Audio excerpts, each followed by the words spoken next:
Di salah satu ujung Pulau Bali, tempat ombak menggulung dan matahari mencium garis cakrawala, terdapat pantai cantik bernama Padang-Padang. Kali ini, saya datang tidak hanya untuk pasir dan laut, melainkan untuk batu yang berdiri tepat di dekat pesisir. Hari ini saya ada janjian sama teman-teman saya dari Federasi Panjat Tebing Indonesia dan juga Bouldering Gym di Pantai Padang-Padang. Nah, ini saya mau ketemu sama mereka untuk melakukan aktivitas fisik yaitu bouldering, tapi dengan sedikit perbedaan. Kira-kira seperti apa? Ikuti jejak saya, jejak petualang. Bouldering adalah bagian dari olahraga panjat tebing dengan ketinggian terbatas yang dilakukan tanpa tali pengaman. Hanya batu, tubuh, dan gravitasi yang menantang. Karena dilakukan tanpa tali pengaman, idealnya di bawah pemanjat disediakan matras tebal untuk meredam saat jatuh. Ini kalau dilihat-lihat ya, tingginya memang nggak seberapa, cuman tantangannya itu loh, apalagi batu-batu karang ini pasti tajam ya. Dan di bawahnya langsung air laut, makanya nama kegiatan hari ini adalah Deep Water Bouldering. Jadi memang kegiatan memanjat tanpa tali yang bawahnya langsung laut. Saat air pasang seperti sekarang, matras bed atau matras tebal tidak bisa dipasang dan diganti dengan air. Selain itu, pemanjat juga dibantu oleh pemandu agar badan tidak langsung terjatuh ke air. Di Padang-Padang, tebingnya tidak terlalu tinggi, sekitar 4 hingga 10 meter. Namun, kemiringan dan bentuknya cukup bervariasi. Ada yang landai dan ada pula yang menggantung. Akhirnya nyampe juga di atas bareng sama teman-teman atlet. Nah, mereka ini karena apa? Sehari itu bisa berkali-kali, bahkan di sini aja udah keempat kali ya ini ya. Fisiknya emang beda ya kalau atlet tuh. Keren banget. Sekarang saatnya saya mencoba rute lain yang tebingnya sedikit lebih tinggi. Dengan tingkat kesulitan yang cukup tinggi, rata-rata yang menjajal tebing ini adalah para profesional. Jadi buat Deep Water Bouldering ini, karena ini kali pertama bagi saya, jadi experience yang baru. Agak ngeri, tapi seru juga karena apa? Karena kita ngelakuinnya di pantai. Jadi kita olahraga, tapi rasanya itu kayak healing. Kondisi air pasang seperti ini tidak bisa menggunakan matras sebagai pengaman.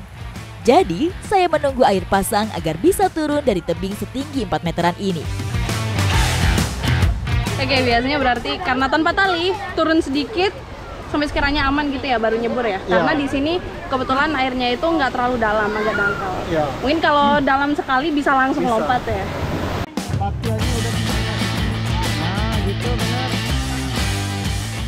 Batuan di sini keras dan berkarakter. Pegangannya kadang tajam dan licin, sehingga cukup sulit saat memilih pegangan.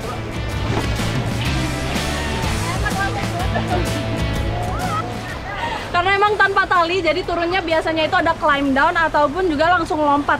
Cuman di sini kan airnya nggak terlalu dalam ya, ini agak dangkal. Jadi tadi climb down dulu, mungkin beberapa meter, baru lompat di ketinggian yang aman. Berhasil. Tapi ini karena cuma sebentar banget, saya ngerasanya kurang, jadi mau nyobain lagi. Let's go! Percobaan 2 kali sudah cukup rasanya. Sekarang saatnya saya mencoba rute lain yang tebingnya sedikit lebih tinggi. Ini ada jalur yang berbeda, dia untuk tebingnya memang lebih flat ya, tapi pegangannya itu jauh lebih bulat, jadi untuk beberapa orang mungkin lebih sulit ya, termasuk saya tadi karena sakit sekali untuk menahan berat badan saya pakai tangan. Jadi harus ada teknik khususnya. Ini kita lihat yang pro nih, udah nyampe atas.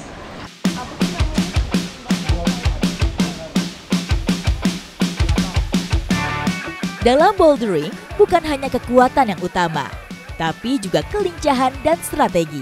Karena rute dalam bouldering bukan hanya vertikal tapi horizontal. Emang licin banget sih, susah untuk sambil, apalagi kalau misalnya nggak hafal sama medannya, kita harus meraba-raba untuk cari grip yang enak. Kayak ini nih, sebenarnya enak, tapi dia terlalu rendah, jadi nggak membantu kita buat bisa naik.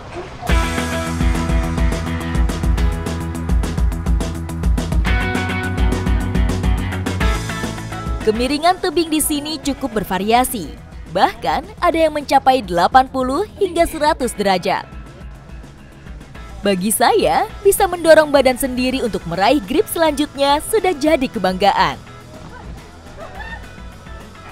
Ini bagi yang profesional apalagi sering lewat jalur ini, udah hafal sama pegangan-pegangannya itu di mana. Itu bisa nih bouldering sambil jalan geser. Jadi nggak vertikal gitu tapi ini horizontal jalannya. Kemudian itu ada tempat kalau misalnya udah capek banget sininya bisa rest di situ dan langsung lompat. Nah, kayak gitu tuh.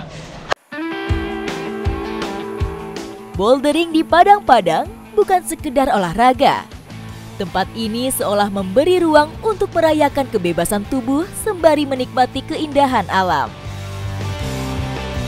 Di Bali banyak sekali kegiatan yang bisa kita cobain, seperti bouldering yang memiliki tantangannya sendiri. Memang sangat menantang, tapi petualangan saya nggak berakhir di sini karena masih ada hal lain yang ingin saya coba. Ikuti jejak saya, jejak petualang!